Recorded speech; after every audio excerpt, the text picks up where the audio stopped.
నమస్తే అండి అందరికీ నేను మీ వెంకీ వెజిటేబుల్ నర్సరీ తాటిచెర్ల మోటు ఈరోజు ఒక 20,000 341 పెరగడం జరిగిందండి. చూడొచ్చు మీరు ఒకసారి.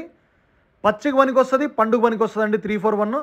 పచ్చికి కావాలంటే కటింగ్ చేసుకోవచ్చు, లేకపోతే పండుగ కూడా వదిలేసుకోవచ్చు. తేజ వెరైటీలో 22 మైకో యశస్విని వాటితో పోలిస్తే ఇది సైజు బాగుంటుందండి, దిగుబడి కూడా ఎక్కువ వస్తుంది. ఎవరికైనా కావాలనుకుంటే మనకి తప్పనిసరిగా మన నెంబర్కి మీరు ఫోన్ చేయొచ్చు. అటు తెలంగాణ అయినా ఇటు ఆంధ్ర అయినా కార్గో ద్వారా కూడా ప్రతి ఒక్క రైతుకి మనం మంచి రేట్లోనే నారు ఇవ్వడం జరుగుతుందండి. సాయంత్రం పూట వచ్చారండి రైతు, అందుకోసం అలా మూటలు కట్టాను. అది ఇంటికి వెళ్ళిన తర్వాత ఆ మూట కొంచెం లూజ్ చేసుకుంటే ఫ్రెష్గా ఉంటుందండి, రేపు పొద్దున్నే నాటుకోవచ్చు. ఎవరైనా కొత్త వాళ్ళు మన ఛానల్ చూస్తుంటే ప్లీజ్ సబ్స్క్రైబ్ చేయండి, లైక్ అండ్ షేర్ చేయండి, మీ అభిప్రాయాన్ని కామెంట్ రూపంలో తెలపండి. మీరు సబ్స్క్రైబ్ చేస్తే నేను నర్సరీ గురించి ఎక్కువ వీడియోలు తీస్తానండి, రోజు సమాచారం తెలుసుకోవచ్చు. అదండి ఈరోజు వీడియో. కొత్తగా మన యూట్యూబ్ ఛానల్ చూసిన వాళ్ళందరికీ థ్యాంక్స్ అండి.